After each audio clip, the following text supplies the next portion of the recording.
आप सभी को नमस्कार। आजाद एमपीपीएससी यूट्यूब चैनल की तरफ से मैं एक बार फिर से आप सबका स्वागत करता हूं।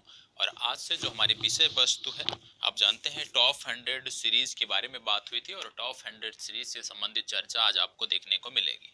टॉप 100 सीरीज जो है ये आपके प्रत्येक विषय से संदर्भित आपको देखने को मिलेगी और इसका उद्देश्य है कि कम समय में आपको उस वस्तु विशेष का, उस विषय वस्तु का संपूर्ण अध्ययन आपका हो जाए।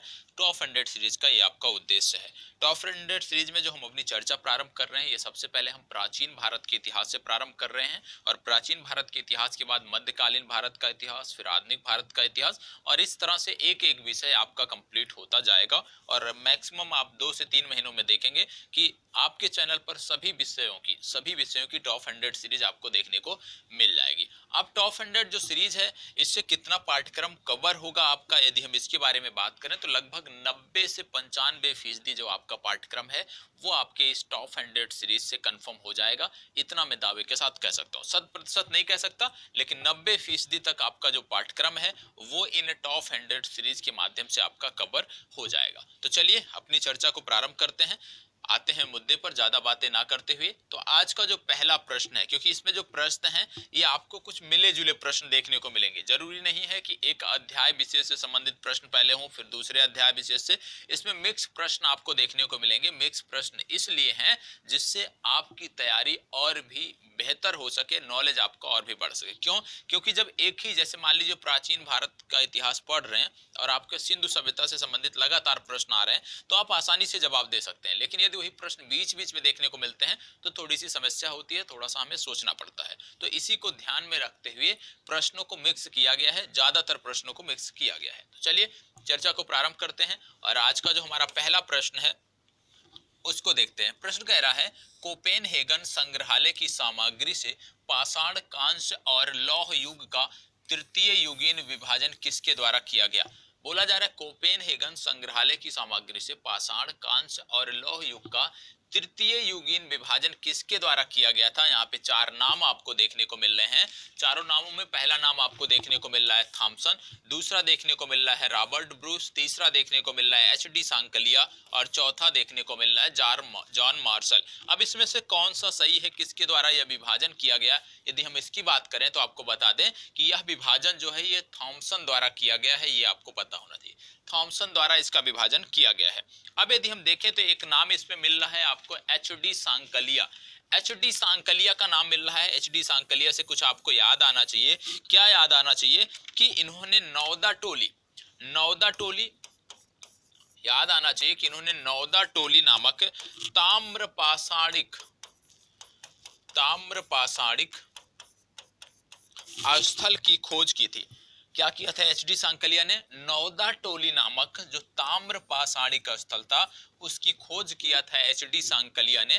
तो इसको भी यहीं पर हमें देख लेना है। और जैसे ही हम बात कर रहे हैं ताम्रपाषाणिक स्थल की, क्योंकि नौदा टोली एक ताम्रपाषाणिक स्थल है, तो आपको बता दें जो ताम्रपाषाण युग था, ताम्रपाषाण युग को बोला जाता था चालकोलिथिक।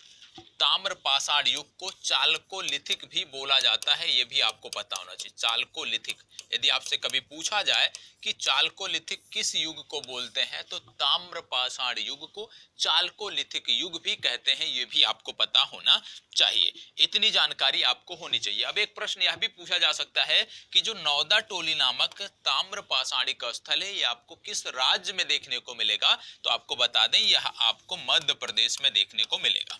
तो इस प्रश्न से यदि हम देखें तो 3 से 4 जानकारियां हमें प्राप्त हुई और इसी तरह से प्रत्येक प्रश्न से आपको इसी तरह की जानकारियां मिलेंगी जो आपकी परीक्षा के लिए महत्वपूर्ण होंगी। चलिए आगे बात कर लेते हैं। अगला प्रश्न है, खाद्यान्नों की कृषि सर्वप्रथम कब आरंभ हुई थी? खाद्यान्नों की कृषि सर्वप्रथम कब आरंभ हुई थी? नवपाषाण काल, मध्य पाषाण काल, ताम्र पाषाण काल या पूरा पाषाण काल? बात की जा रही है खाद्यान्नों की कृषि, और खाद्यान्नों की जब कृषि की बात की जा रही है निश्चित रूप से उस समय के जो लोग थे वो अस्थायी जीवन यापन करने लगे थे। क्योंकि कृषि की बात हो रही है तो निश्चित रूप से अस्थायी जीवन यापन यहाँ पे देखने को मिलेगा। तो किस समय काल में हुआ है यही आपसे पूछा जा रहा है और इसमें आपके जो विकल्प दिए हुए हैं ये है नवपाषाण काल, मध्य पाषाण काल, ताम्र पाषाण काल और पुरा पाषाण काल। अब इसमें यदि हम देखें तो इसका सही उत्तर जो है वह है नव पाषाण काल। नव पाषाण काल में खाद्यान्नों की कृषि सर्वप्रथम देखी जाती है और नव पाषाण काल में जो खाद्यान्न फसल उगाई गई थी, एक तो आपका था जौ और दूसरा था आपका गेहूं। तो जौ और गेहूं उपजाए जाने के साक्ष्य आपको इस समय काल में मिलते हैं। यदि हम बात करें इसके साक्ष्य कहां पे मिलते हैं, तो दो स्थान इस समय काल में देखने को मिलते हैं, एक है कोल्डिहवा, एक है मेहरगढ़।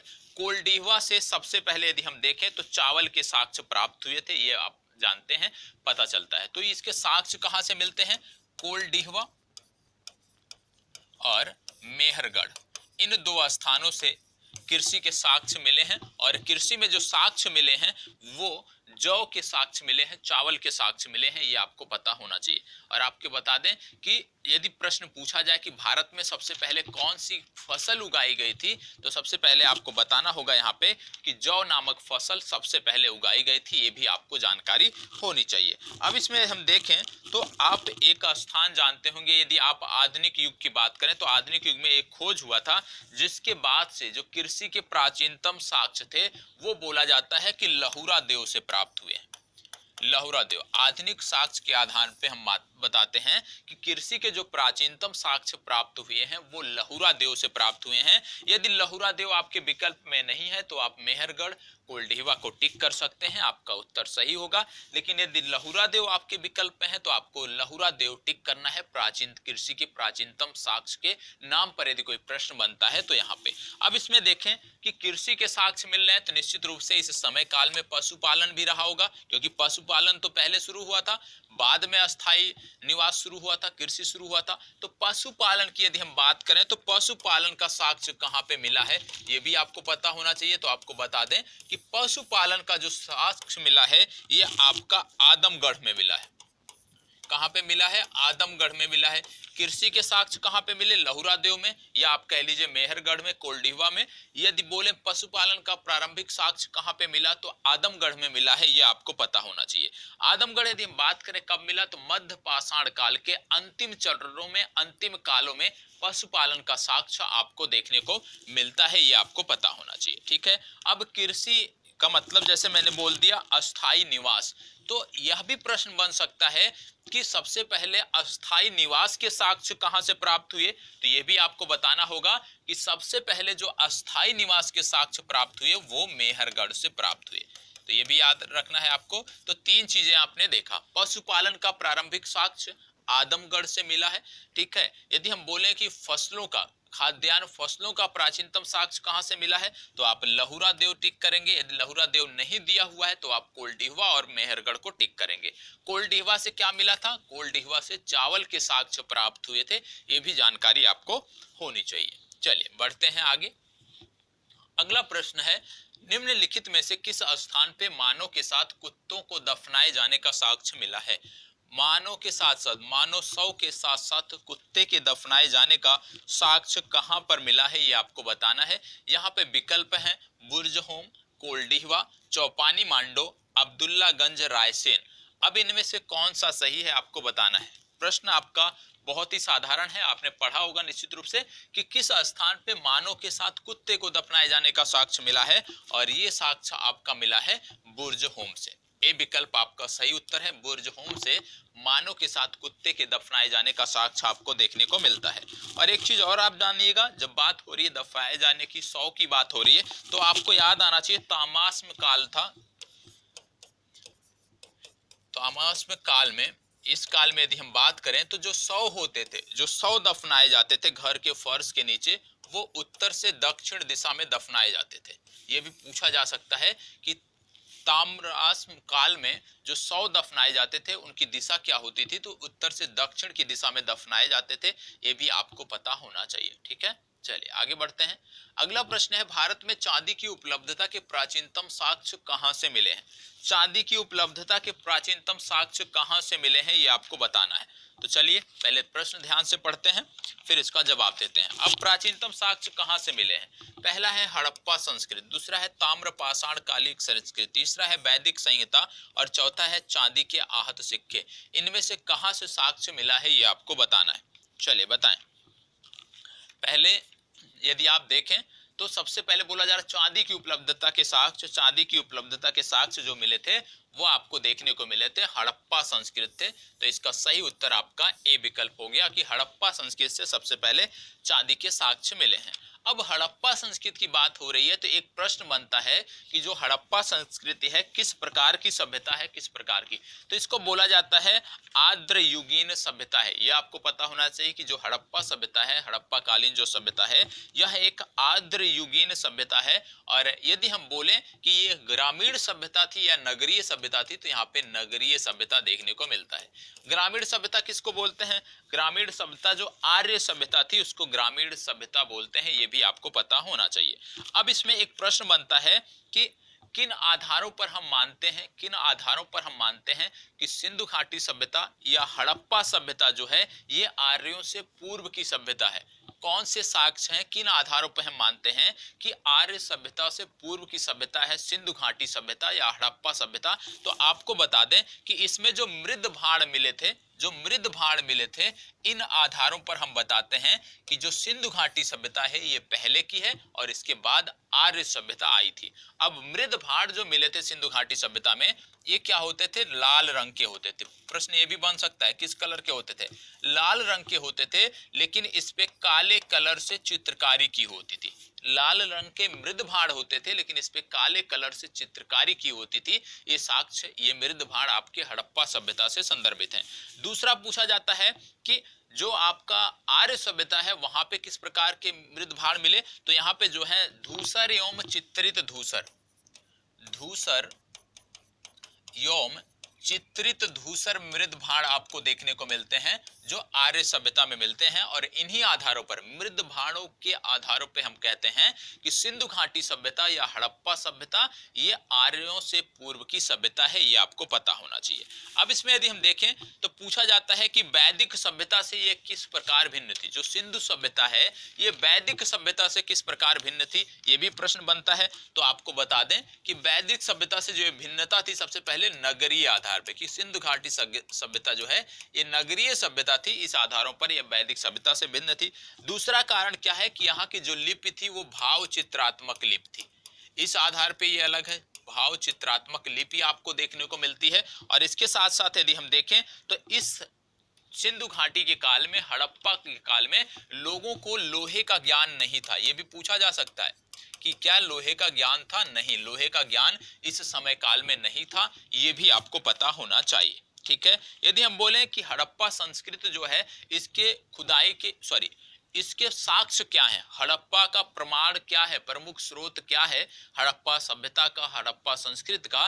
तो इसका जो साक्ष्य है वो है पुरातात्विक खुदाई। तो ये भी एक प्रश्न बन सकता है कि इनके साक्ष्य क्या हैं? तो जो खुदाई हुई थी पुरातात्विक, उसी के आधार पे हम कहते हैं कि ये हड़प्पा सभ्यता है, सिंधु घाटी सभ्यता है। क्यों? क्योंकि इनकी जो लिपि थी उसको पढ़ी नहीं जा सकी है अभी तक, तो इसलिए हम लिपि के आधार पर इनकी चर्चा नहीं कर सकते। चलिए बढ़ते हैं आगे।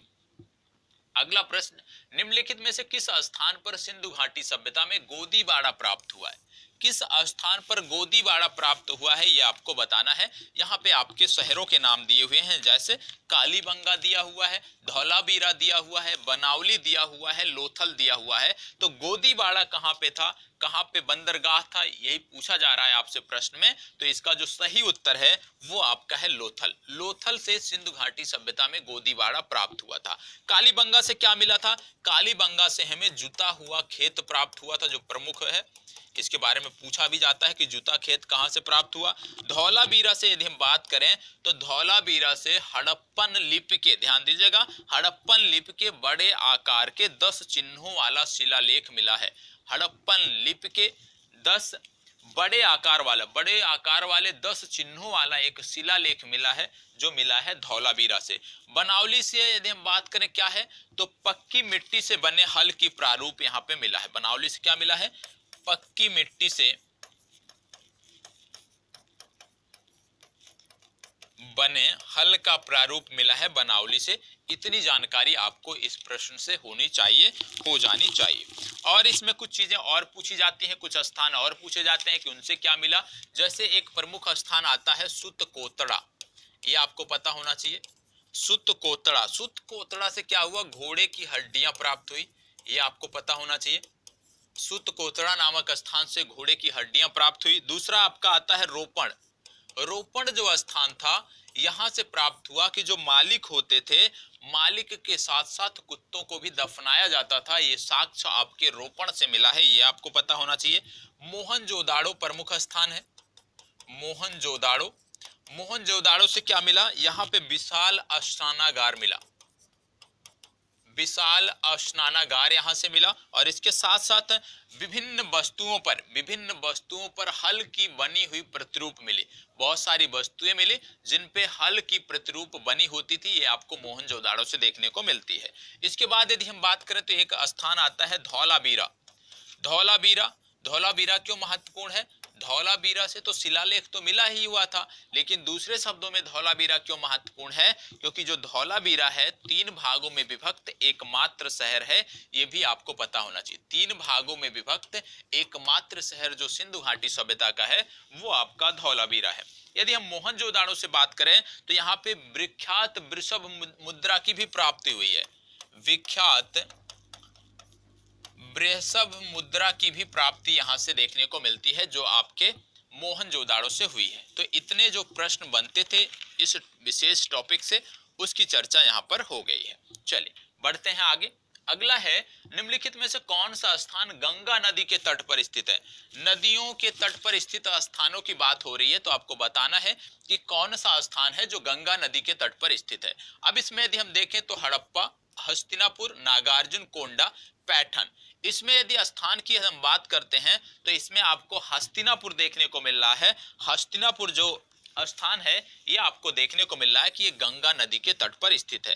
अब नदियों के तट से जुड़े हुए कुछ स्थान पूछे जाते हैं परीक्षाओं में, जो आपको पता होना चाहिए। जैसे सबसे पहली नदी आती है सिंधु नदी, कि कौन से स्थान है जो सिंधु नदी के तट पर स्थित है।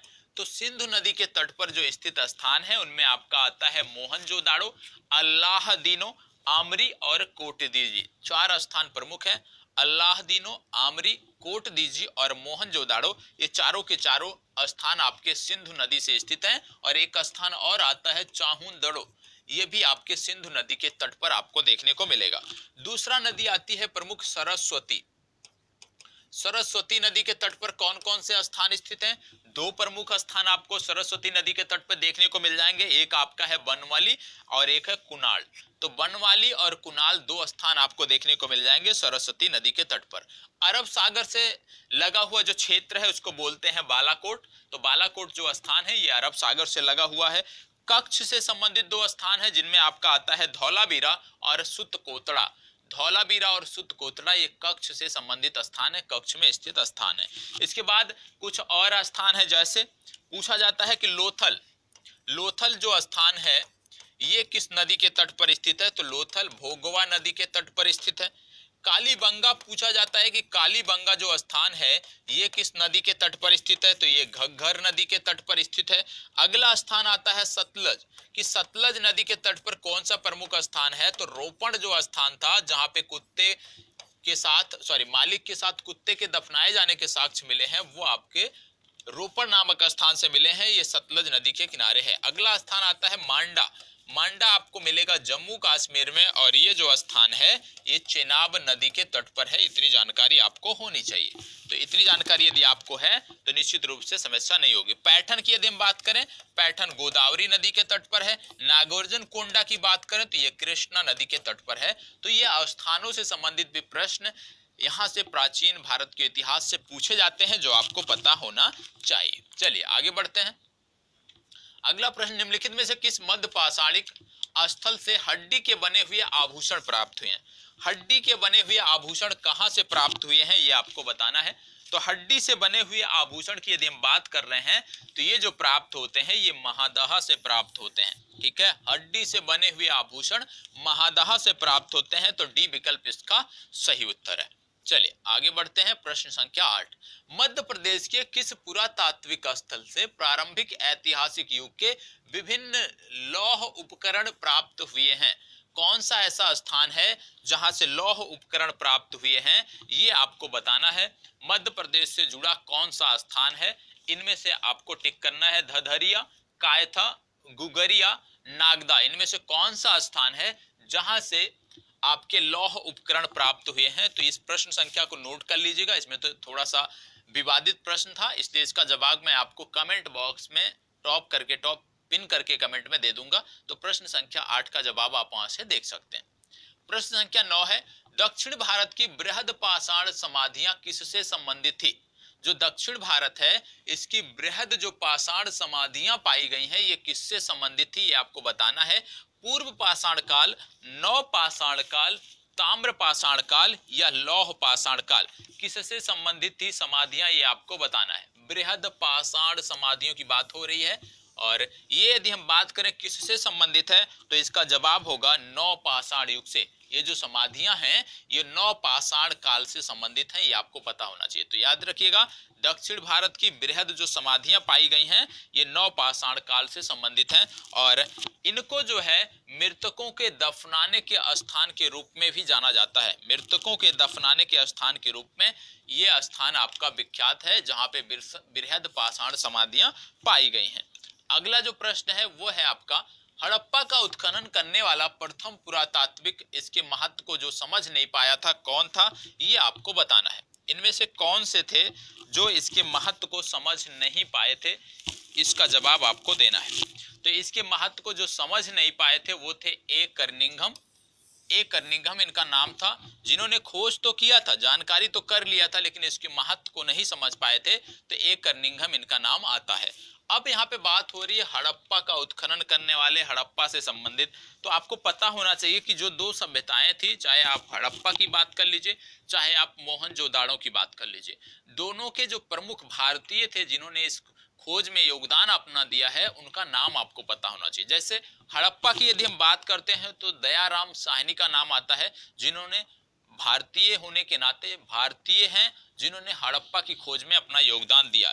दूसरा आता है राखाल दास बनर्जी। राखाल दास बनर्जी ने मोहनजोदाड़ो की खोज में अपना योगदान दिया। तो ये दोनों नाम आपको याद रखने हैं, आपके लिए महत्वपूर्ण है, आपको पता होना चाहिए। ठीक है, चलिए आगे बढ़ते हैं। अगला है, सिंधु घाटी निवासियों की सभ्यता को जानने का मूल स्रोत क्या है? जो सिंधु घाटी सभ्यता है, वहां के निवासियों के बारे में जानने का मुख्य स्रोत क्या है? मोहरे, बर्तन, जेवर, हथियार, मंदिर या लिपि? इसमें से यदि आप देखें तो मोहरों को तो हम पढ़ नहीं सके हैं क्योंकि चित्रात्मक हैं, मंदिर तो यहाँ पे मिले नहीं है उस प्रकार से, लिपि को हम पढ़ नहीं सके हैं, तो बचा क्या? बर्तन, जेवर और जो हथियार हमें खुदाई में मिले हैं, उन्हीं आधार पे हम इनकी सभ्यता को जानने का प्रयास कर रहे हैं। तो बी विकल्प आपका सही उत्तर है। अगला, निम्नलिखित में से कौन सा स्थल घग्गर नदी के तट पर स्थित है? और अभी हमने बताया, जब नदियों की हमने बात किया कि कौन से स्थल किस नदी के तट पर स्थित है, तो मैंने बताया था घग्गर नदी के तट पर कालीबंगा स्थित है। तो आसानी से आप कालीबंगा टिक कर सकते हैं। तो नदियों से जुड़े हुए जो स्थल हैं, यहां से सिंधु घाटी सभ्यता से प्रश्न बनते हैं। तो नदियों से जो जुड़े हुए स्थल हैं, उनके बारे में आपको पता होना चाहिए।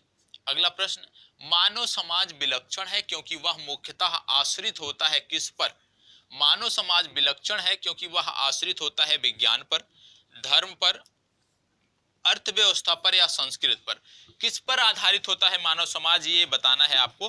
किसके कारण मानव समाज विलक्षण है?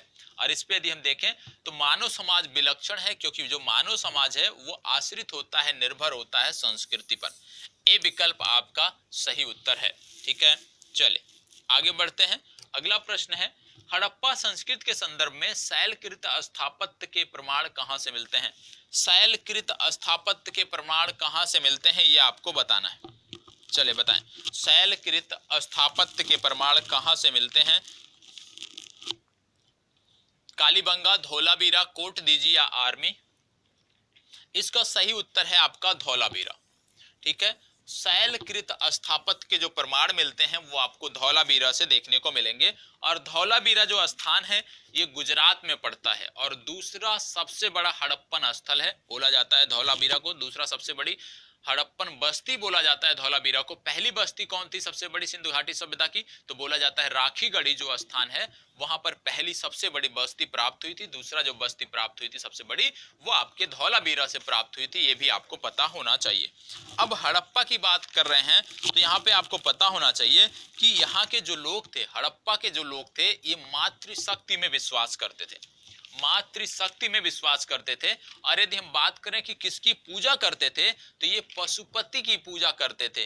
पशुपति की पूजा करते थे, मातृशक्ति में विश्वास करते थे। यदि इनके प्रमाण की हम बात करें तो मोहनजोदाड़ो से प्राप्त जो मोहरें हुई हैं उससे यहाँ के प्रमाण मिलते हैं कि ये लोग मातृशक्ति की उपासना, मातृशक्ति को प्रमुख मानते थे, मातृशक्ति में विश्वास करते थे और पशुपति की पूजा करते थे। ठीक है, चलिए एक प्रश्न और बनता है। जैसे मैंने बोला कि मोहरों से हमें जानकारी मिली कि ये पशुपति की पूजा करते थे, तो एक प्रश्न और बनता है कि हड़प्पा के काल में किस पशु का अंकन इनके मोहरों पर नहीं हुआ है? तो आपको बता दें, घोड़ों का अंकन, घोड़ों का अंकन हड़प्पा कालीन की जो मोहरें हैं वहां पर आपको घोड़ों का अंकन देखने को नहीं मिलता है। तो ये भी जानकारी आपको होनी चाहिए कि घोड़ों का अंकन कहीं भी हड़प्पा काल की मोहरों पर देखने को नहीं मिलता है।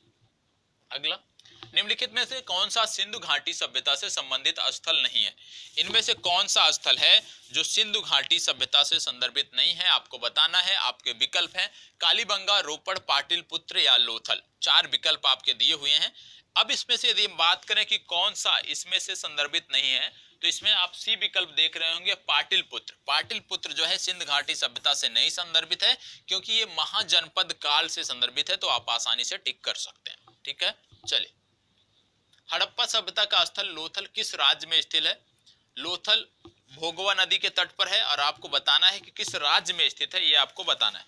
चले, और आप जानते हैं कि यहां से लोथल से युग्म समाधान और मनका बनाने का कारखाना प्राप्त हुआ था। ये जानकारी भी आपको होनी चाहिए। तो ये कहां पे पड़ता है, किस राज्य में पड़ता है? गुजरात, पंजाब, राजस्थान या सिंध? तो इसका जो सही उत्तर है वो आपका है गुजरात। लोथल जो है ये आपको गुजरात में देखने को मिलेगा, भोगवा नदी के तट पर देखने को मिलेगा। यहाँ से मनका कारखाना और युग्म समाधान के साक्ष्य प्राप्त होते हैं। अब इसमें यदि हम देख लें कुछ स्थानों के बारे में, और जैसे कि जम्मू कश्मीर में कौन सा स्थान पड़ता है? मैंने अभी पूर्व में बताया कि जम्मू कश्मीर में जो स्थान पड़ता है उसका नाम है मांडा। ये जम्मू कश्मीर में पड़ता है।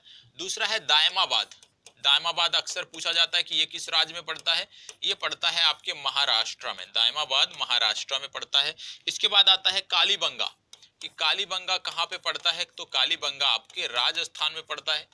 ठीक है, इसके बाद आपका आता है राखीगढ़ी, जो सबसे बड़ी बस्ती जहाँ पे पाई गई थी। तो राखीगढ़ी कहाँ से संबंधित है? ये आपके संबंधित है हरियाणा से। तो इतनी जानकारी आपको पता होना चाहिए। जो कुछ प्रमुख स्थल हैं वो किस राज्य से संदर्भित हैं, किस नदी के तट पर हैं, उसके बारे में जानकारी आपको होनी चाहिए। अगला है, निम्नलिखित स्थानों में से कौन सा स्थान कृष्णा नदी के तट पर स्थित है? कृष्णा नदी के तट पर कौन सा स्थान स्थित है, ये आपको बताना है। और पूर्व में भी इसकी चर्चा हुई है। ठीक है, नागार्जुन कोंडा इसका विकल्प था, इसलिए इसकी चर्चा यहाँ पे नहीं करते हैं। अगला, भारत में चांदी की उपलब्धता के प्राचीनतम साक्ष्य कहां से मिलते हैं? इसके बारे में भी आप जानते हैं, पूर्व में इसकी चर्चा हो गई है। ठीक है, हड़प्पा संस्कृति में सबसे पहले प्राचीनतम चांदी के साक्ष्य आपको देखने को मिलते हैं। ठीक है, हड़प्पा में मिट्टी के बर्तनों पर सामान्यतः किस रंग का उपयोग हुआ है? बताएं। हड़प्पा जो संस्कृति है वहां पे किस रंग का उपयोग हुआ है, ये आपको बताना है। लाल, नीला, हरा, पांडु या नीला? यदि आपने ध्यान से पूर्व से देखते आ रहे हैं, सुनते आ रहे हैं बातों को, तो आप आसानी से जवाब दे सकते हैं। क्योंकि अभी जब मैंने अंतर बताया था कि किस आधार पर आर्यों से पूर्व सिर्फ सिंधु सभ्यता को रखा जाता है, आर्य सभ्यता से पूर्व सिंधु सभ्यता को रखा जाता है, उसका आधार मैंने बताया था मृद भाड़ है।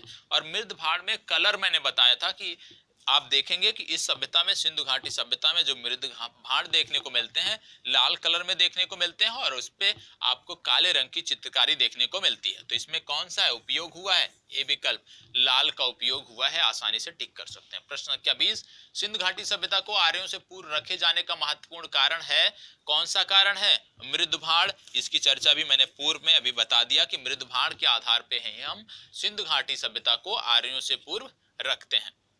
21, हड़प्पन कालीन स्थलों से अभी तक किस धातु की प्राप्ति नहीं हुई है? हड़प्पा से अभी तक किस धातु की प्राप्ति नहीं हुई है, ये आपको बताना है। तो आप बताएं कि हड़प्पा जो सभ्यता है, संस्कृति है, वहां से किस धातु की अभी तक प्राप्ति नहीं हुई है?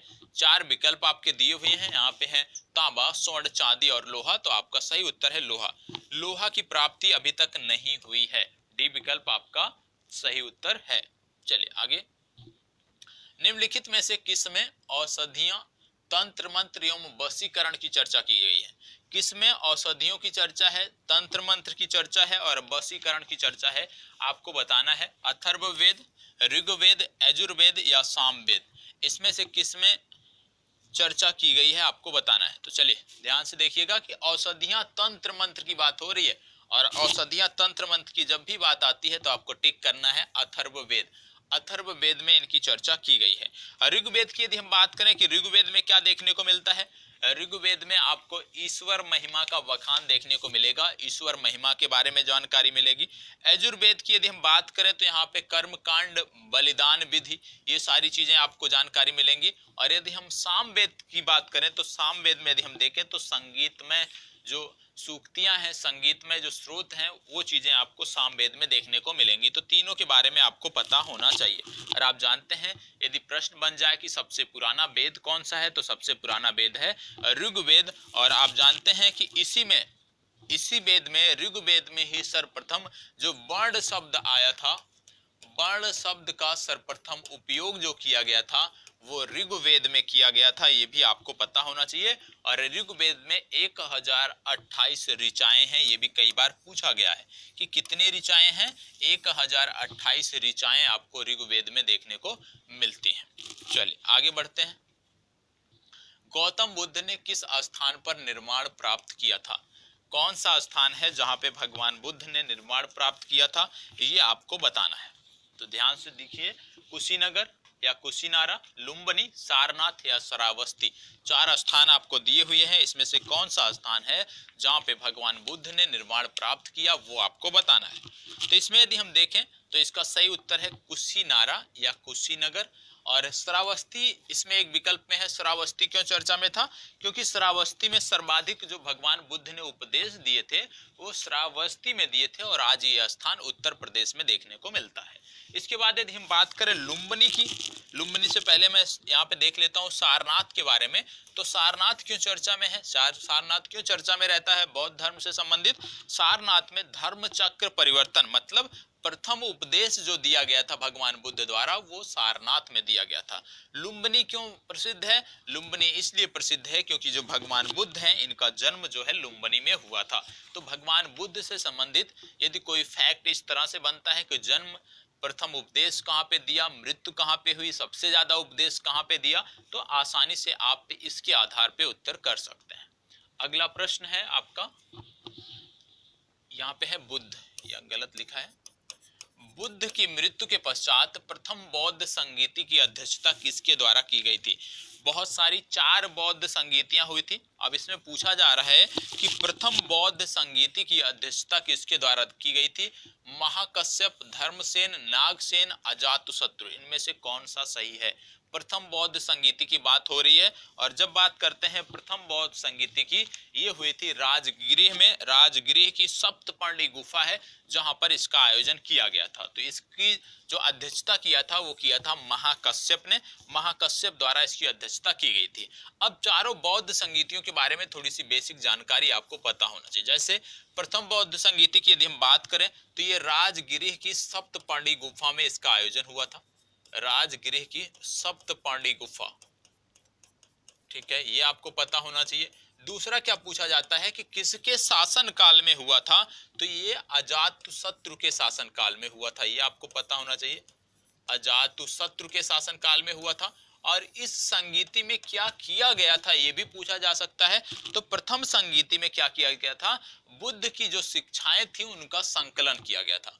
तो बुद्ध की शिक्षाओं का संकलन प्रथम बौद्ध संगीति में किया गया था। और प्रथम बौद्ध संगीति में संकलन का मतलब विनय पिटक और सुत्त पिटक जो इनका था उसको क्या किया गया था? एक किया गया था, उनका संकलन किया गया था। तो ये आपको पता होना चाहिए कि यहाँ पे बौद्ध की जो शिक्षाएं थी उनका संकलन किया गया था, ये आपको पता होना चाहिए। ठीक है, अब दूसरी बौद्ध संगीति की बात आती है कि दूसरी बौद्ध संगीति का आयोजन कहाँ पे हुआ। तो दूसरी बौद्ध जो संगीति थी उसका आयोजन हुआ था वैशाली में। कहाँ पे हुआ था? वैशाली में हुआ था।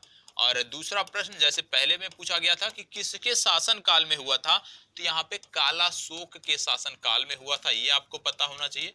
और यदि हम बात करें कि इस द्वितीय बौद्ध संगीति में क्या घटनाक्रम हुआ, तो यहाँ पे जो बौद्ध संघ था वो दो भागों में बंटित हो गया। बौद्ध संघ जो था यहाँ पे दो भागों में बंट गया। दोनों भाग कौन कौन से थे? एक था अस्थविर, एक आपका था अस्थविर और दूसरा था महासांघिक। ठीक है, तो यहाँ पे क्या हुआ? द्वितीय में बौद्ध संघ जो था दो भागों में बंट गया, अस्थविर और महासांघिक में। फिर तीसरी बौद्ध संगीति होती है। तीसरी बौद्ध संगीति कहाँ पे होती है? तीसरी बौद्ध संगीति होती है पाटलिपुत्र में।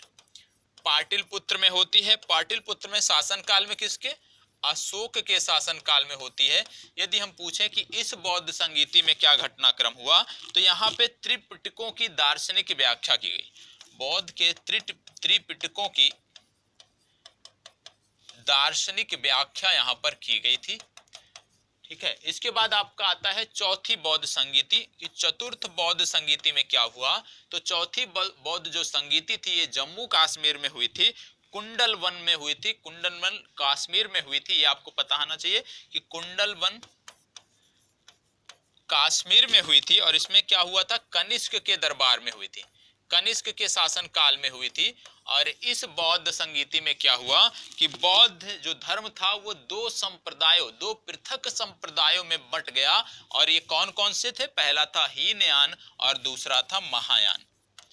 हीनयान और महायान दो पृथक संप्रदायों में ये बंट गया था, ये आपको पता होना चाहिए। तो बौद्ध संगीति से संबंधित अब कोई भी प्रश्न बनता है तो निश्चित रूप से आपका गलत नहीं होगा, क्योंकि आपने पूरी जानकारी कर ली है। तो चारों बौद्ध संगीति के बारे में, किसके शासन काल में हुई है, किसके शासन काल में हुई है, क्या किया गया है, किस स्थान पे हुई है, इतनी जानकारी है तो निश्चित रूप से आप आसानी से जवाब दे सकते हैं। अगला, निम्नलिखित वैदिक देवताओं में से किसे उनका पुरोहित माना जाता है? वैदिक देवताओं में से किसे उनका पुरोहित माना जाता है? तो पुरोहित किसको माना जाता है?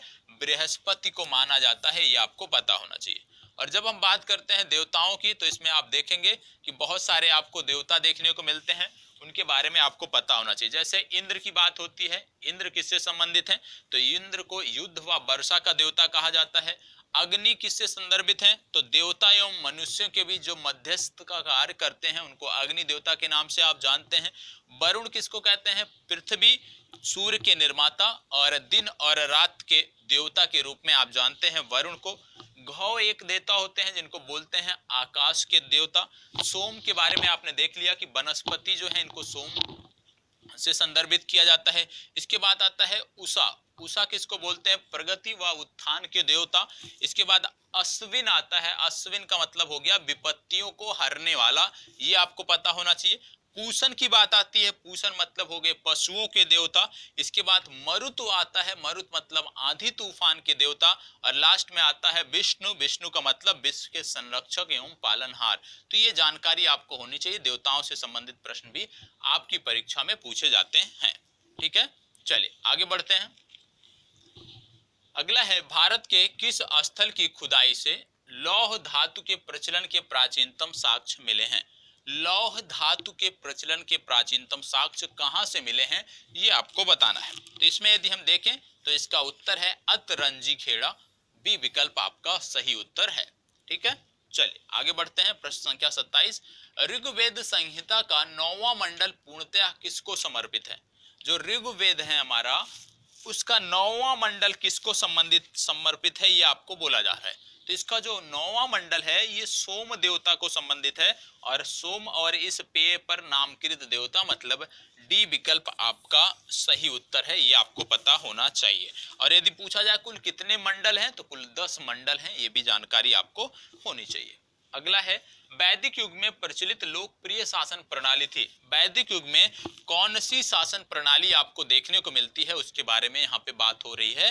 तो आपको बता दें कि वैदिक युग की जब हम बात करते हैं तो वंश परंपरागत राजतंत्र प्रणाली आपको देखने को मिलती है। डी विकल्प आपका सही उत्तर है। चलिए आगे, अगला है प्रश्न आपका, बहुत ही अच्छा प्रश्न है कि वैदिक नदी अस्किनी की पहचान निम्नांकित नदियों में से किस एक के साथ की जाती है? अस्किनी नदी का संबंध किससे है? किसका पुराना नाम अस्किनी है, इसकी बात यहाँ पे की जा रही है। तो आप नदियों से संबंधित भी प्रश्न के लिए तैयार रहिएगा और सभी चर्चा यहाँ पे अभी हो जाएगी। तो अस्किनी की यदि हम बात करते हैं तो अस्किनी का जो संबंध आपका आता है वो आपको देखने को मिलेगा कि चेनाब नदी से है। तो अस्किनी का संबंध हो गया चेनाब नदी से। अब कुछ नदियों की बात हम कर ले रहे हैं, साथ साथ आप चाहते हैं नोट कर लीजिएगा, याद है तो आपका रिवीजन हो जाएगा। पहला आता है कुभा। कुभा का नाम है काबुल, काबुल नदी। इसके बाद आता है कुभ, कुभ का नाम है कुर्रम, ये आपको पता होना चाहिए। इसके बाद आता है बितस्ता, बितस्ता किसका नाम है? झेलम का नाम था, झेलम। इसके बाद आता है अस्किनी, अस्किनी की बात हो गई चेनाब। इसके बाद आता है सतुद्री, जिसको आप बोलते हैं सतलज, सतलुज। इसके बाद यदि हम देखें तो बिपाशा, यहाँ पे आपका ब्यास है, ब्यास को पूर्व नाम था बिपाशा, ये आपको पता होना चाहिए। इसके बाद यदि हम देखें सदानीरा, सदानीरा एक नाम हुआ करता था जो गंडक नदी का नाम था, ये आपको पता होना चाहिए। और इसके बाद आप देखते हैं तो एक नदी आती है दी सदत्री, ये घग्गर का नाम हुआ करती थी, जिसको आधुनिक घग्गर के रूप में देखते हैं।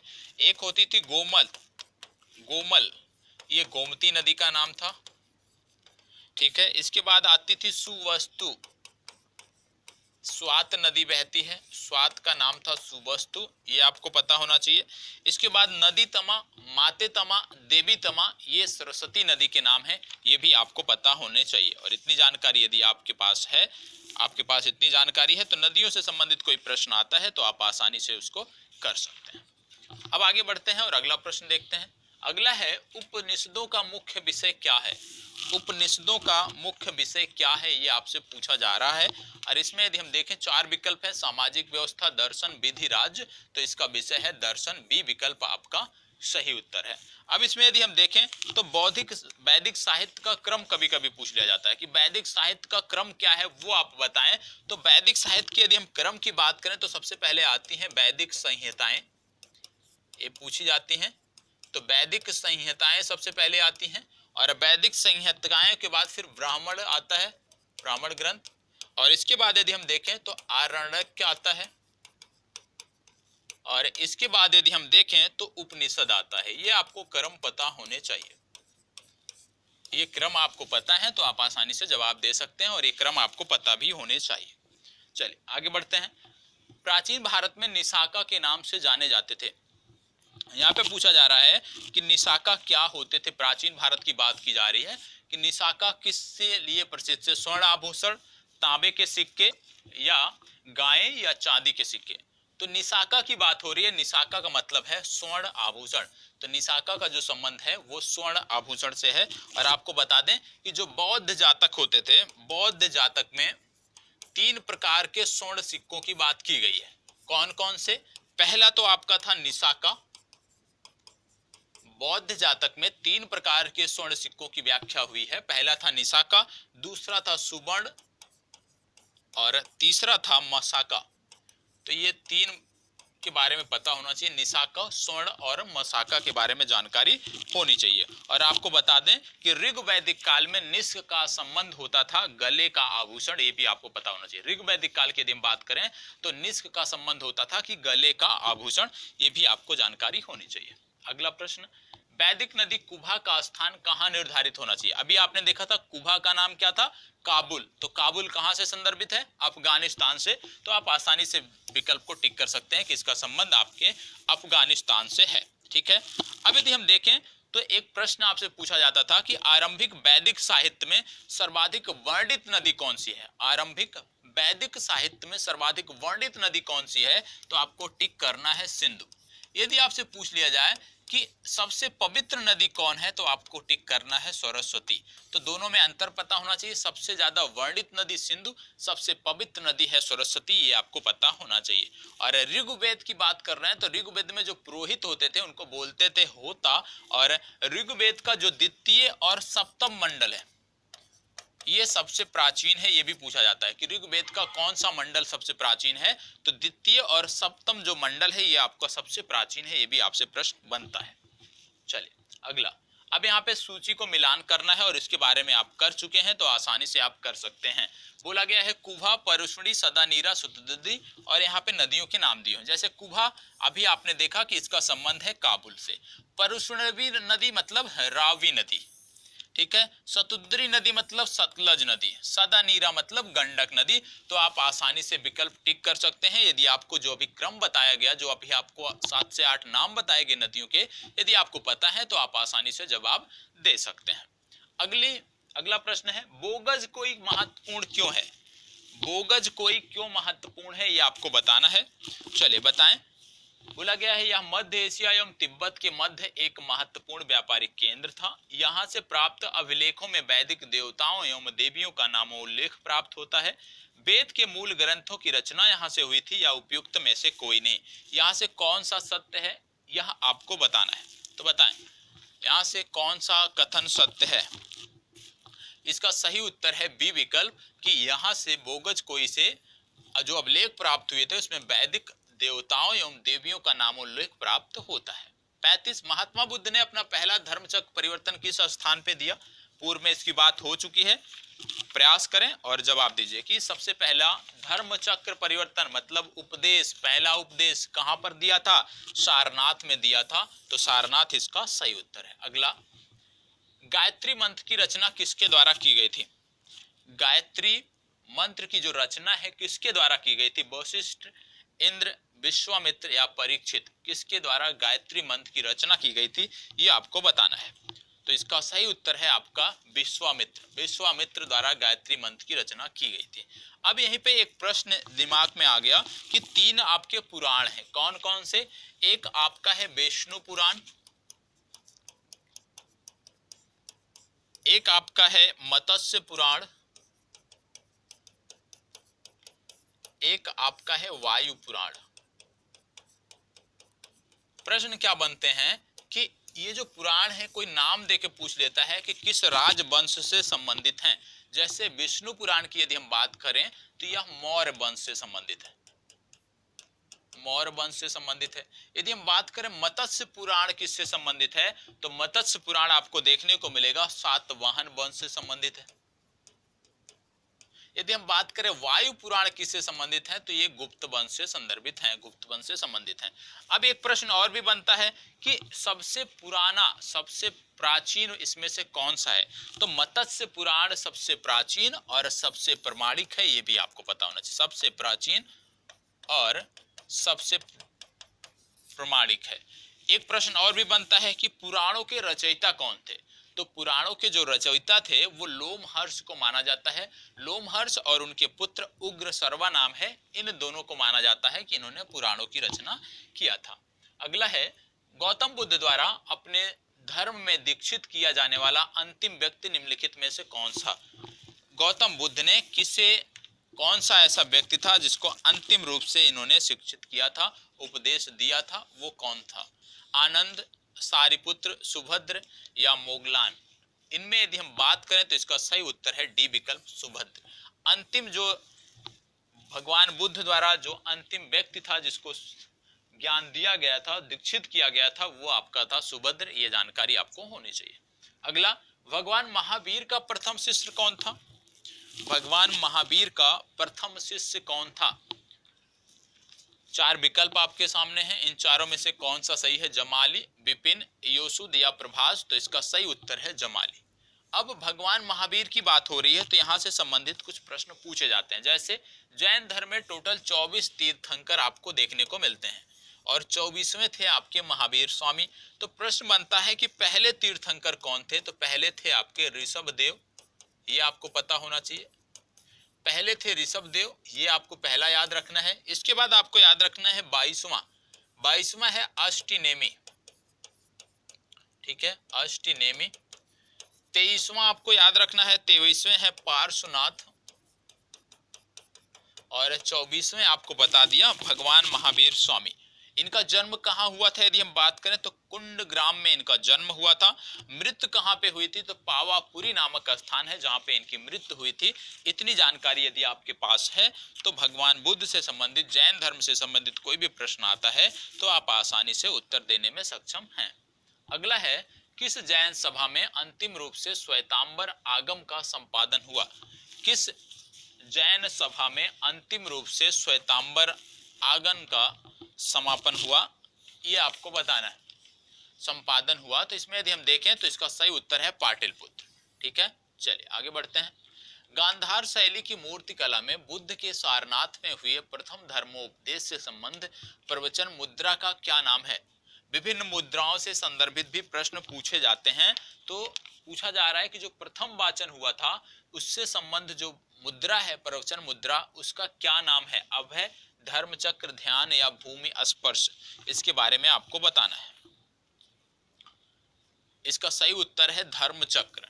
अब एक प्रश्न ये भी आता है भूमि स्पर्श मुद्रा के बारे में कि जो भूमि स्पर्श मुद्रा है वो हमें क्या बताती है? तो जो भूमि स्पर्श मुद्रा है उसका कहना है तप की शुचिता और निरंतरता को बनाए रखना। भले ही हमें कष्ट पड़े लेकिन हम जो कार्य कर रहे हैं उसकी शुचिता और निरंतरता को यदि हम आगे बढ़ाते रहते हैं, कंटिन्यू रखते हैं, तो उसका उपदेश कौन सा देता है? भूमि स्पर्श जो बुद्ध की मुद्रा है वो यह उपदेश देती है। तो यह आपको पता होना चाहिए।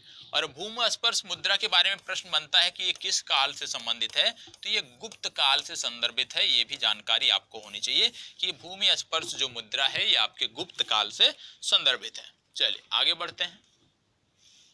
यापनीय किसका एक संप्रदाय था? यापनीय किसका एक संप्रदाय था, आपको बताना है। यहाँ पे यदि हम देखें बौद्ध धर्म, शैव धर्म, जैन धर्म, वैष्णव धर्म, तो इसका सही उत्तर है यापनीय के बारे में यदि हम बात करते हैं तो जैन धर्म का एक संप्रदाय था।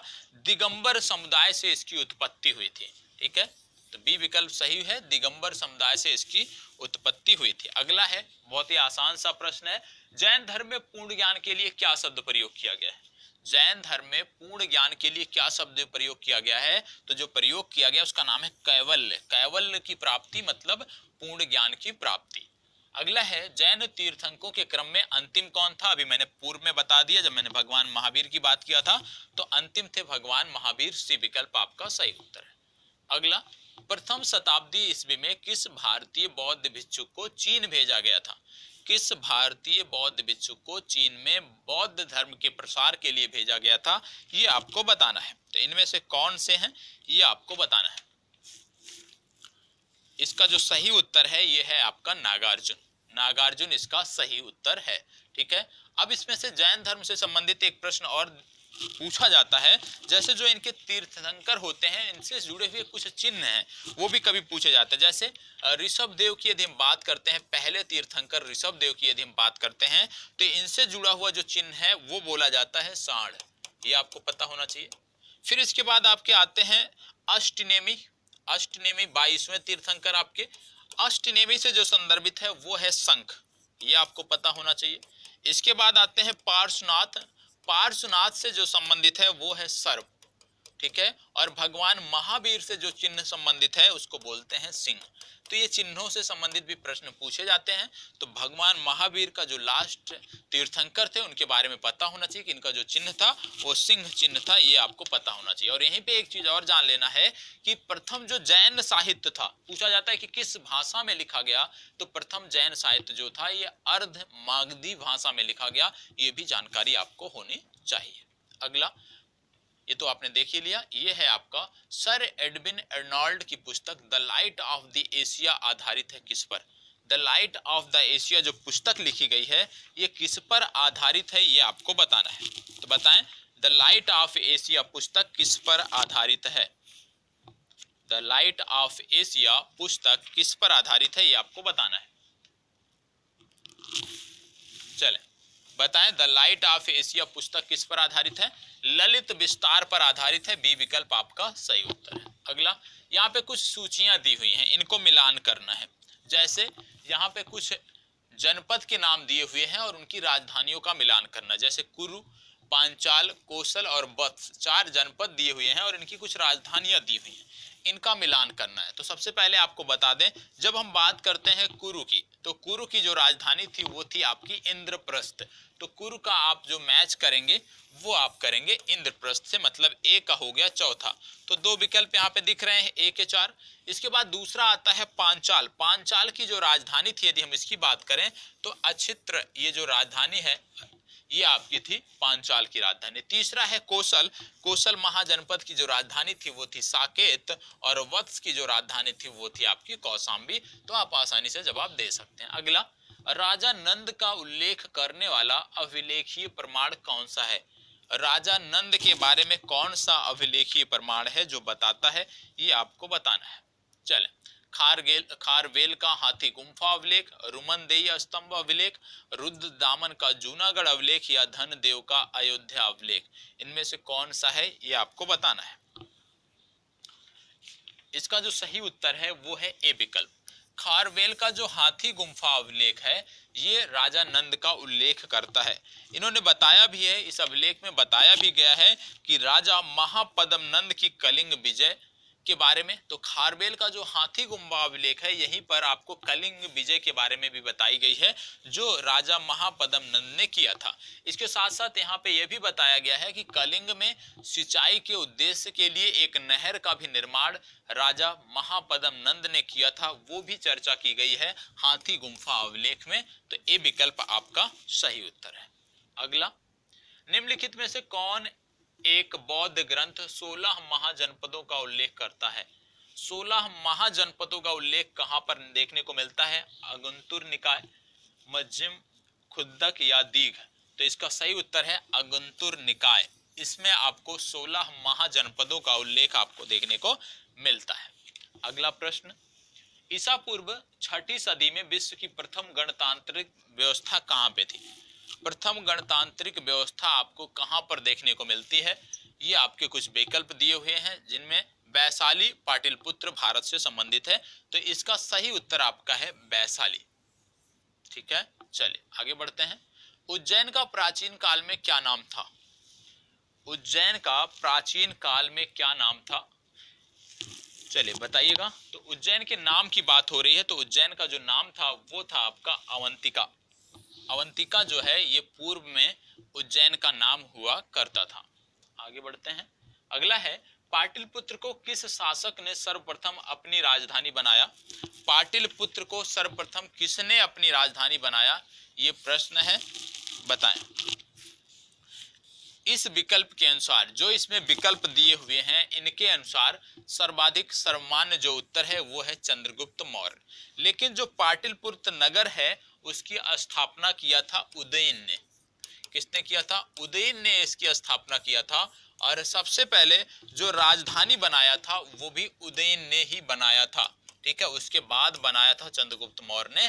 तो यदि आपके विकल्प में उदयन दिया हुआ है तो आप उदयन को टिक करेंगे, यदि उदयन नहीं दिया हुआ है तो आप चंद्रगुप्त मौर्य को टिक करेंगे। ठीक है, चलिए आगे बढ़ते हैं। निम्नलिखित व्यक्ति भारत में किसी न किसी समय आए, उनके आगमन का सही कालक्रम क्या है? मतलब ये जो व्यक्ति दिए गए हैं, ये जो यात्री दिए गए हैं, ये भारत में कब आए, सबसे पहले कौन आया, सबसे बाद में कौन आया, उसी को क्रमबद्ध लगाना है। तो ध्यान दीजिएगा, इसमें से यदि हम देखें फाहियान, मेगास्थनीज, इत्सिंग या हुएनसांग, तो सबसे पहले हम समझ लेते हैं कि कौन किसके दरबार में आया। सबसे पहले जो व्यक्ति आया था वो आया था मेगास्थनीज। मेगास्थनीज की इंडिका एक पुस्तक है, आप जानते होंगे, और ये आए थे चंद्रगुप्त मौर्य के दरबार में। चंद्रगुप्त मौर्य के दरबार में आए थे, सबसे पहले आए थे। दूसरे स्थान पे आए थे फाहियान।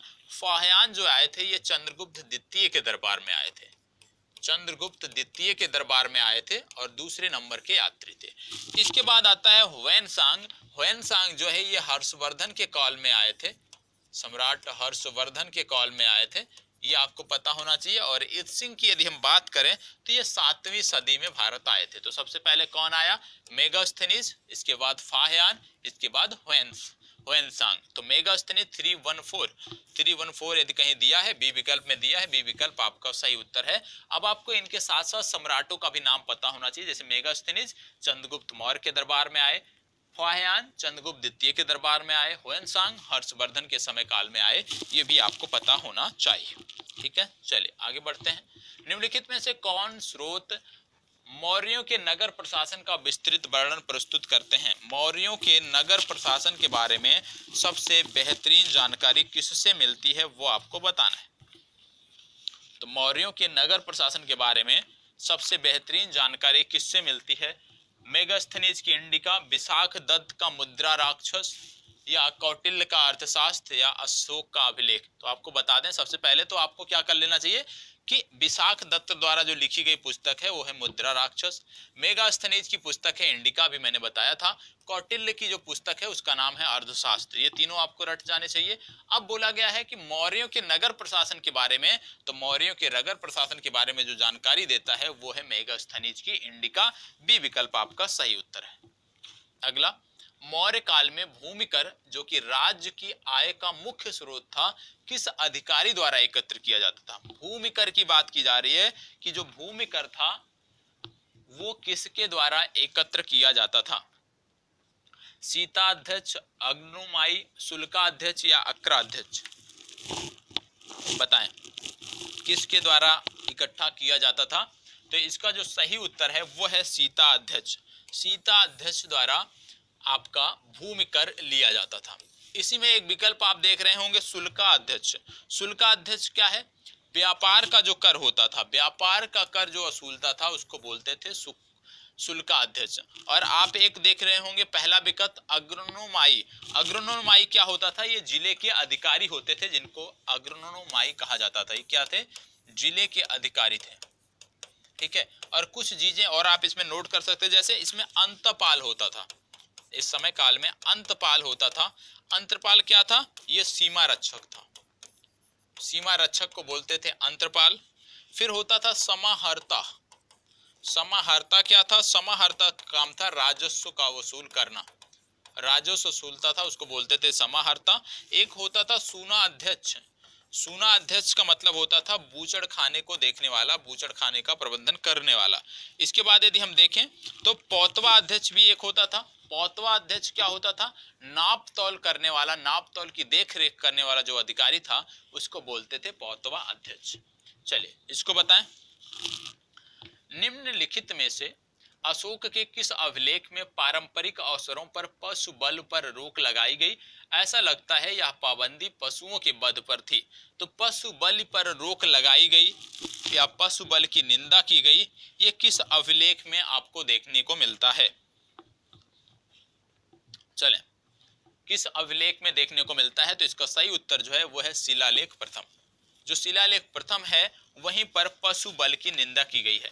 तो कुछ फैक्ट हैं जो आपको पता होना चाहिए, जैसे शिलालेख प्रथम हो गया पशु बल की निंदा। शिलालेख द्वितीय की यदि हम बात करें तो मनुष्य और पशु दोनों की चिकित्सा का वर्णन जो देखने को मिलता है वो द्वितीय शिलालेख में देखने को मिलता है।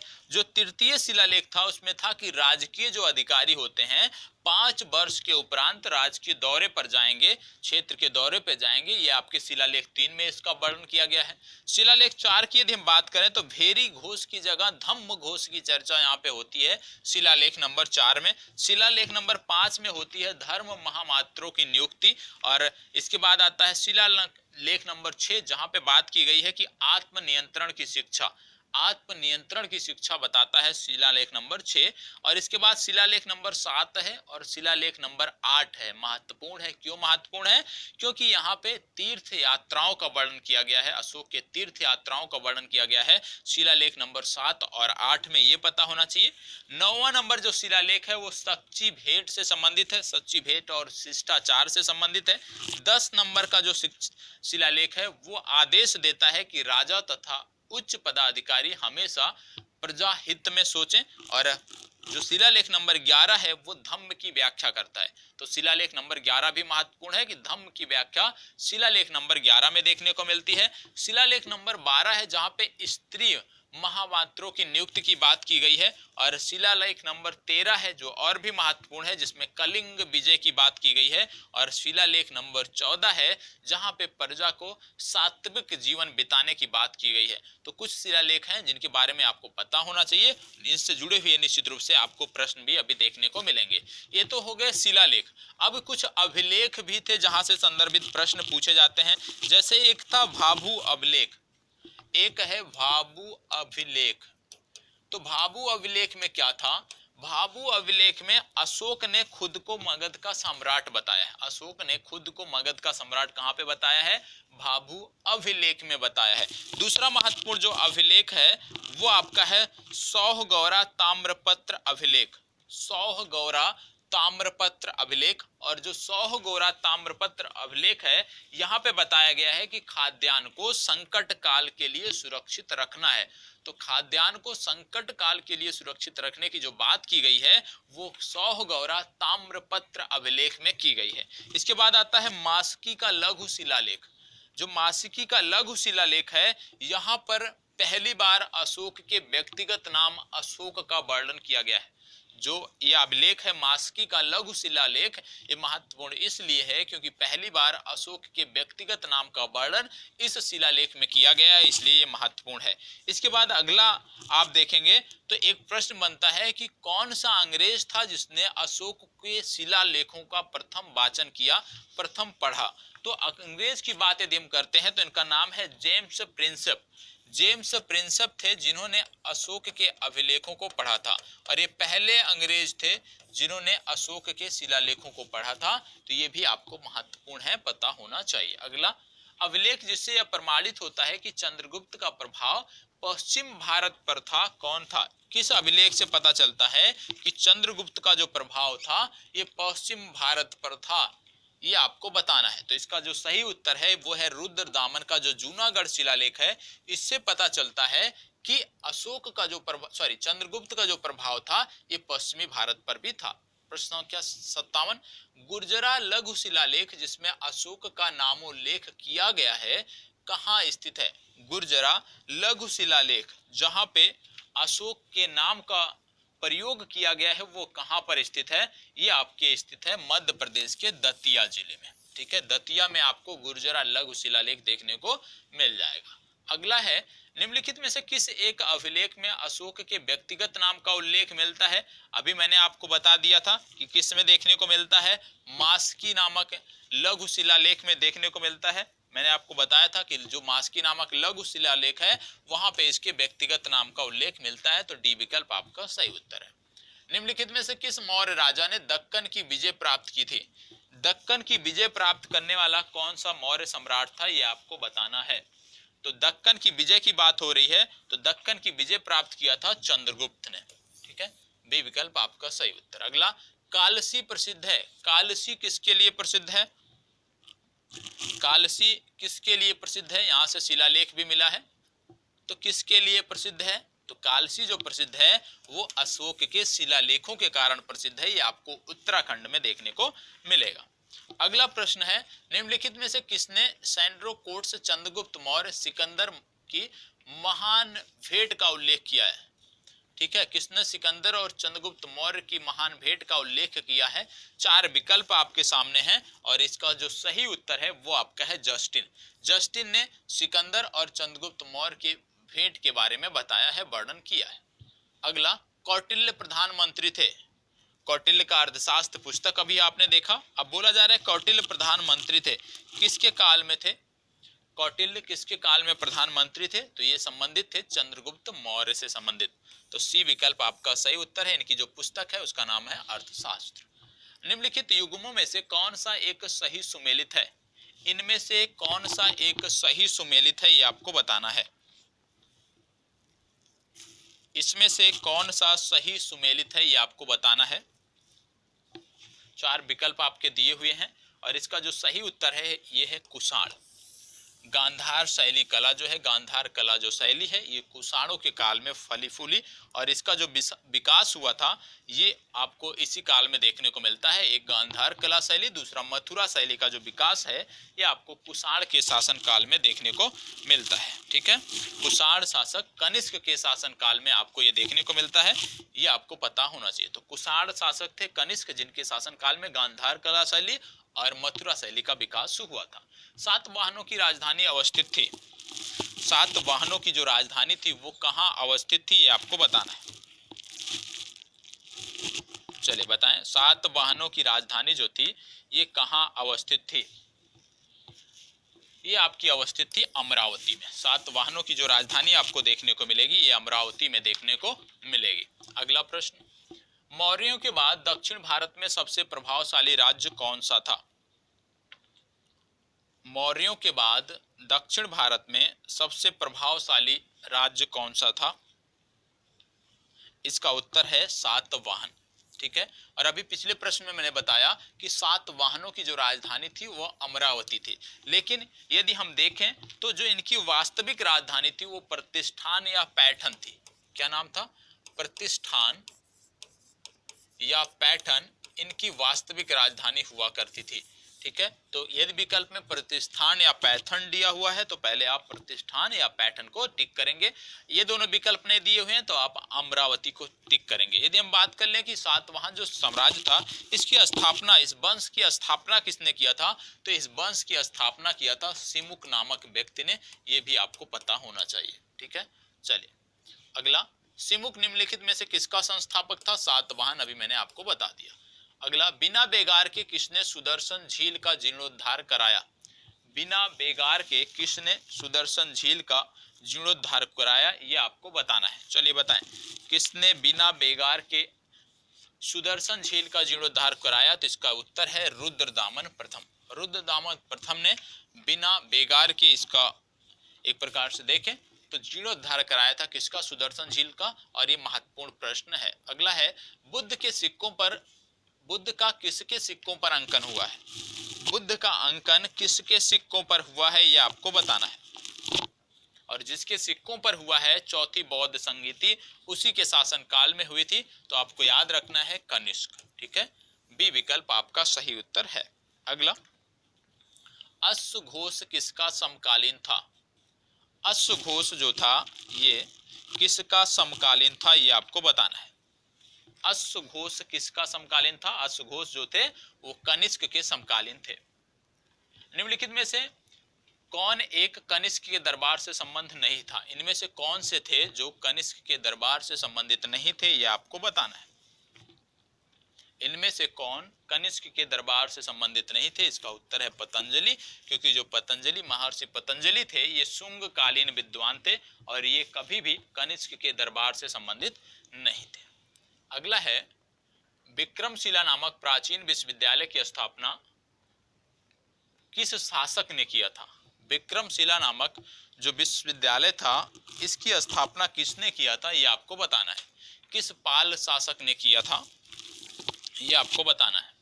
तो इसका सही उत्तर क्या हो जाएगा? इसका सही उत्तर है धर्मपाल।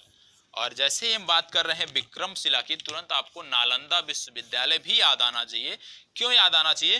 कि एक यात्री था वेनस्यांग जो हर्षवर्धन के दरबार में आया था, उसने नालंदा विश्वविद्यालय से शिक्षा ग्रहण किया था, इसलिए नालंदा विश्वविद्यालय के बाद भी आपको पता होना चाहिए। और यदि आपसे पूछा जाए सबसे प्राचीन बिहार कौन सा है, तो नालंदा बिहार सबसे प्राचीन बिहार है, इसकी भी जानकारी आपको होनी चाहिए। अगला है, चीनी लेखक भारत का उल्लेख किस नाम से करते थे? चीनी लेखक भारत का उल्लेख किस नाम से करते थे? चार नाम यहाँ पे दिए हुए हैं। किस नाम से भारत का उल्लेख करते थे? इसका सही उत्तर है इनतू। इनतू नाम से चीनी लेखक भारत का उल्लेख करते थे। अब इसमें एक नाम देखने को मिल रहा है सी यू की।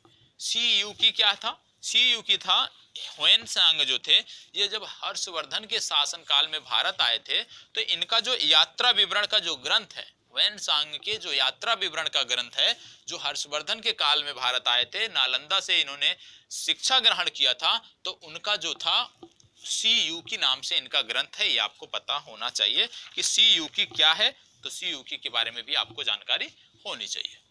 अगला है आदि शंकराचार्य द्वारा स्थापित, यहाँ पे गलत लिखा गया है, स्थापित 4 मठ कहाँ स्थित हैं? जो आदि शंकराचार्य ने 4 मठों की स्थापना की है वो कहाँ स्थित है, ये आपको पता होना चाहिए। और इसमें यदि हम देखें तो इसका सही उत्तर जो देखने को मिल रहा है वो आपका है जोशीमठ, द्वारकापुरी और श्रृंगेरी। ठीक है, सी विकल्प आपका सही उत्तर है। अगला, योग दर्शन के प्रतिपादक कौन है? पतंजलि जो ऋषि हैं ये योग दर्शन के प्रतिपादक हैं। और ऐसे प्रश्न पूछे जाते हैं, जैसे पूछ लिया जाए कि न्याय दर्शन के कौन है, तो न्याय दर्शन के हैं आपके गौतम ऋषि। यदि आपसे पूछ लिया जाए सांख्य दर्शन के कौन है, तो सांख्य दर्शन के हैं कपिल मुनि। यदि आपसे पूछ लिया जाए वैशेषिक दर्शन के प्रतिपादक कौन है, तो वैशेषिक दर्शन के प्रतिपादक हैं कणाद ऋषि। यदि आपसे पूछ लिया जाए कि मीमांसा दर्शन के प्रतिपादक कौन है, तो जैमिनी ऋषि हैं जो मीमांसा दर्शन के प्रतिपादक हैं। ठीक है, अगला, मौखरी शासकों की राजधानी थी, मौखरी शासकों की राजधानी कौन सी थी, ये आपको बताना है। और इसका सही उत्तर है कन्नौज। जो मौखरी शासक थे उनकी राजधानी थी कन्नौज। अगला, ह्वेनसांग किसके शासनकाल में भारत आया था? ये सम्राट हर्ष के शासनकाल में भारत आया था, अभी पूर्व में आपने देखा है। अगला है हर्षचरित नामक पुस्तक किसने लिखी है? इनमें से किसके द्वारा हर्षचरित नामक पुस्तक लिखी गई है, ये आपको बताना है। चले बताएं, हर्षचरित नामक पुस्तक किसके द्वारा लिखी गई है? आर्यभट्ट, बाणभट्ट और आप देख रहे होंगे विष्णुगुप्त या परिमल गुप्त, किसके द्वारा लिखी गई है? तो इसका सही उत्तर है बाणभट्ट। बाणभट्ट ने यह पुस्तक लिखी है। एक प्रश्न अक्सर पूछा जाता है कि जो गुप्त काल था, गुप्त काल में भूमि राजस्व की दर क्या थी? तो आपको बता दें कि गुप्त काल में भूमि राजस्व की जो दर थी वो 1/6 हुआ करती थी, ये आपको पता होना चाहिए। ठीक है, महत्वपूर्ण प्रश्न है, पूछा जाता है कि गुप्त काल में भूमि राजस्व की दर क्या थी? 1/6 थी। यदि पूछ लिया जाए कि इस समय सिंचाई कर को क्या कहते थे, तो इस समय सिंचाई कर को कहते थे बिदक भागम। तो ये भी आपको पता होना चाहिए कि गुप्त काल में सिंचाई कर को बिदक भागम कहते थे और 1/6 हिस्सा इस समय का कर हुआ करता था। निम्नलिखित में से किस काल में स्त्रियों की पुरुषों से बराबरी थी? स्त्रियों और पुरुषों में समानता आपको किस समय काल में देखने को मिलती है, ये आपको बताना है। गुप्त काल, चोल काल, मौर्य काल, इनमें से कोई नहीं। तो जब बात कर रहे हैं स्त्रियों की समानता की, तो आपको बता दें कोई भी काल, ऋग्वैदिक काल को यदि आप छोड़ दें, ऋग्वैदिक काल को यदि आप छोड़ दें, तो किसी भी काल में, किसी भी समय काल में स्त्रियों का जो स्थिति था वो पुरुषों के बराबर नहीं था। ऋग्वैदिक काल में भी समानता तो थी कुछ हद तक, लेकिन संपत्ति का अधिकार उस समय भी स्त्रियों को नहीं था। तो इसका सही उत्तर आपका डी विकल्प, इनमें से कोई नहीं। ठीक है, चलिए बढ़ते हैं आगे और अगला प्रश्न देखते हैं। उत्तर प्रदेश में स्थित वह स्थल जहां हर्षवर्धन ने बौद्ध महासम्मेलन का आयोजन किया था कौन सा है? हर्षवर्धन ने बौद्ध महासम्मेलन का आयोजन कहां पर किया था, ये आपको बताना है। तो आपका सही उत्तर है प्रयाग। प्रयाग में हर्षवर्धन ने इस सम्मेलन का आयोजन किया था। चलें इसको बताएं, चंद्रगुप्त के 9 रत्नों में से निम्नलिखित में से कौन फलित ज्योतिष से संबंधित था? इसमें से कौन ज्योतिषी थे? वरुणसी, शंकु, अमर सिंह या छपड़क, इनमें से कौन से हैं, ये आपको बताना है। 9 रत्नों की बात हो रही है और यहाँ पे कुछ प्रमुख 9 रत्न थे जिनके बारे में पता होना चाहिए। तो फलक ज्योतिष की बात हो रही है, तो इसका उत्तर है छपड़क। और 9 रत्नों की जब बात हो रही है तो सबसे प्रमुख स्थान पे जो थे उनका नाम था महाकवि कालिदास। ठीक है, दूसरे स्थान पे थे धन्वंतरी चिकित्सक जो थे। धन्वंतरी क्या थे? एक चिकित्सक थे।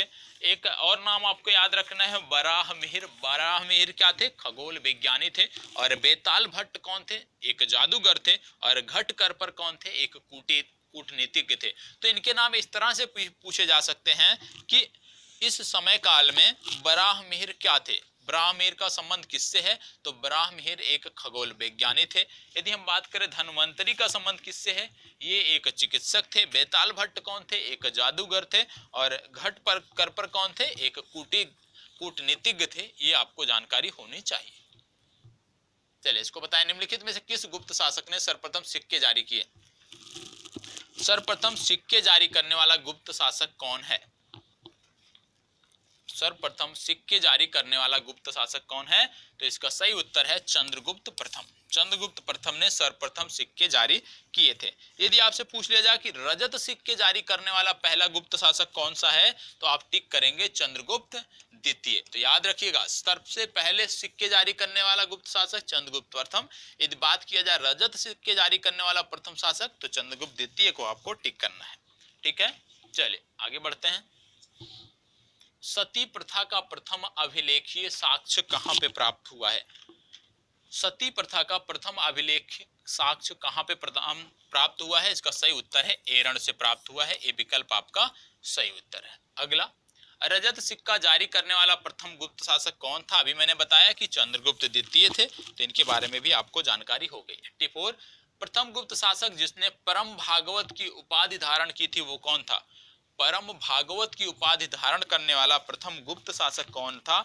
इसके बारे में यदि हम बात करें तो इसका सही उत्तर है चंद्रगुप्त द्वितीय, जिसको बोलते थे चंद्रगुप्त द्वितीय विक्रमादित्य। तो सी विकल्प आपका सही उत्तर है। अगला प्रश्न, गुप्त काल में गुजरात, बंगाल, दक्कन एवं तमिल राष्ट्र में स्थित केंद्र किससे संबंधित थे? गुप्त काल में गुजरात, बंगाल, दक्कन एवं तमिल राष्ट्र में स्थित केंद्र किससे संबंधित थे? ये आपको बताना है। किससे संबंधित थे? वस्त्र उत्पादन से संबंधित थे।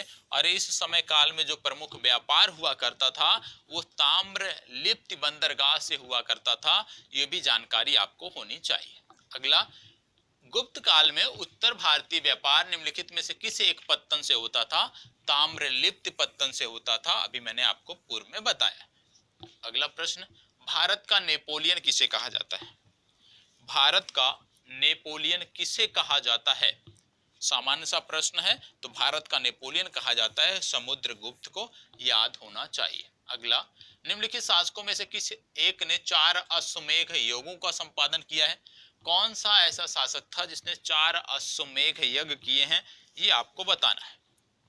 पुष्पमित्र शुंग, प्रवरसेन, चंद्रगुप्त द्वितीय, समुद्रगुप्त। तो इसका सही उत्तर है प्रवरसेन प्रथम ने 4 अश्वमेध यज्ञों का संपादन किया है। अगला, बुद्ध का किसके सिक्कों पर अंकन हुआ है? बुद्ध का किसके सिक्कों पर अंकन हुआ है? अभी आपको पूर्व में बताया गया था, ये प्रश्न दोबारा आ गया, कनिष्क के सिक्कों पर हुआ है। इसको बताएं। निम्नलिखित मंदिरों में से किसे शैलकृत स्थापत्य का आश्चर्य माना जाता है? किसे शैलकृत स्थापत्य का आश्चर्य माना जाता है? कुछ मंदिरों के नाम आपके दिए हुए हैं, इनमें से कौन सा सही है? बृहदेश्वर मंदिर तंजावुर, लिंगराज मंदिर भुवनेश्वर, कैलाश मंदिर एलोरा, कंदारिया महादेव मंदिर खजुराहो। इनमें से कौन सा सही है? तो इसका सही उत्तर है कैलाश मंदिर एलोरा। और एक प्रश्न यह भी बन सकता है कि एलोरा का निर्माण, कैलाश मंदिर एलोरा का निर्माण जो है किसके शासन काल में हुआ था? तो आपको बता दें, राष्ट्रकूट शासक थे कृष्ण प्रथम। कृष्ण प्रथम के शासन काल में इसका निर्माण हुआ था, ये भी आपको पता होना चाहिए। राष्ट्रकूट शासक कृष्ण प्रथम ने इसका निर्माण कराया था। किस वंश ने एलोरा के कैलाश मंदिर का निर्माण कराया? अभी मैंने बताया राष्ट्रकूट वंश ने कराया, तो राष्ट्रकूट आपका सही उत्तर है। अगला, संस्कृत के कवि और नाटककार कालिदास का उल्लेख हुआ है कहां पर? कहां पर इनका उल्लेख हुआ है ये आपको बताना है। चले बताएं, इनका उल्लेख कहां पर हुआ है? पुलकेशिन द्वितीय के ऐहोल अभिलेख में, मिहिर भोज के ग्वालियर अभिलेख में, कुमार गुप्त के करमडंडा शिवलिंग अभिलेख में, या मथुरा स्तंभ लेख में? तो इसका सही उत्तर है पुलकेशिन द्वितीय के ऐहोल अभिलेख में इसकी चर्चा की गई है।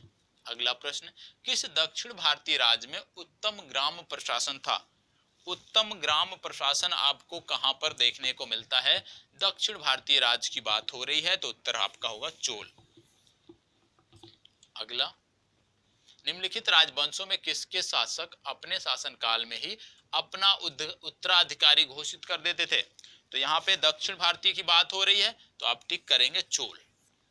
ठीक है, इसके बाद आता है कि निम्नलिखित चोल शासकों में जिसने बंगाल की खाड़ी को चोल झील का स्वरूप प्रदान किया वो कौन था?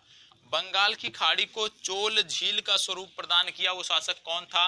राजराज प्रथम, अधिराज, राजेंद्र प्रथम या कुलोतुंग? तो इसका जो सही उत्तर है वो आपका है राजेंद्र प्रथम। अगला, एम्फोरा जार होता है, एम्फोरा जार चर्चा में था, क्या होता है? एम्फोरा जार क्या होता है? इसका प्रयोग किया जाता था तेल और शराब के रखने के लिए, और यह एक प्रकार से लंबा और दोनों तरफ से हत्थेदार जार हुआ करता था। अगला प्रश्न, अगला प्रश्न आपका है, निम्न में से किस चीनी यात्री ने चालुक्यों के शासनकाल में चीन एवं भारत के संबंधों का विवरण किया है, बखान किया है? इनमें से कौन सा है? फाहियान, इत्सिंग, वैनसांग या मतवालिन? इनमें से कौन सा है ये आपको बताना है। तो इसका जो सही उत्तर है वो आपका है मतवालिन। ठीक है, ये आपका सही उत्तर है। अब आगे यदि हम बात करते हैं तो दो प्रश्न इसमें थे लेकिन उनकी थोड़ी सी त्रुटियां थी। ठीक है, तो इसमें से हम देख लेते हैं। प्रश्न संख्या 99 सही है आपका। इसकी बात कर लेते हैं कि इसमें दो सूचियां दी हुई हैं, दरबारी कवि दिए हुए हैं और राजा दिए हुए हैं। तो इन दरबारी कवियों को इनके राजा से जोड़कर बताना है कि इनमें से कौन सा है। जैसे पहला है अमीर खुसरो। अमीर खुसरो किसके दरबारी कवि थे ये आपको बताना है। तो अमीर खुसरो जो थे ये अलाउद्दीन खिलजी के दरबारी कवि थे। कालिदास की बात हो रही है। कालिदास किसके दरबारी कवि थे? कालिदास नवरत्नों में एक हुआ करते थे चंद्रगुप्त द्वितीय के, तो ये चंद्रगुप्त द्वितीय से संदर्भित है। हरिशेष की यदि हम बात करें कि हरिशेष जो है किसके दरबारी कवि हुआ करते थे, तो हरिशेष जो है ये समुद्रगुप्त के दरबारी कवि हुआ करते थे। और बाणभट्ट की यदि हम बात करते हैं तो हर्षवर्धन के दरबारी कवि थे। तो जो आज प्रश्न थे लगभग 100 प्रश्न आपने देखे। 1 से 2 प्रश्नों में त्रुटियां थी, उनकी चर्चा यदि हम छोड़ देते हैं तो लगभग 100 प्रश्नों का आप मान के चलिए कि टॉप 100 सीरीज थी, तो 100 प्रश्नों का आपने अध्ययन किया।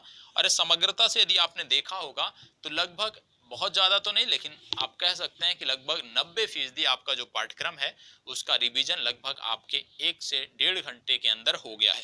और यह तब संभव हो पाएगा जब आप पहले से कुछ पढ़े होंगे। सिर्फ आप रिवीजन करने के लिए इस वीडियो को देखते हैं तो निश्चित रूप से चीजें आपको बेहतर मिलेंगी और आपको विश्वास अपने आप पे आएगा कि जो आपने पढ़ा है वो चीजें यहाँ पर प्रश्न आपके हल हो रहे हैं। तो इसी प्रकार से अन्य सीरीज भी आपको, अगली जो सीरीज होगी वो मध्यकालीन भारत से संदर्भित होगी, आपको मिल जाएगी 1 सप्ताह के अंदर।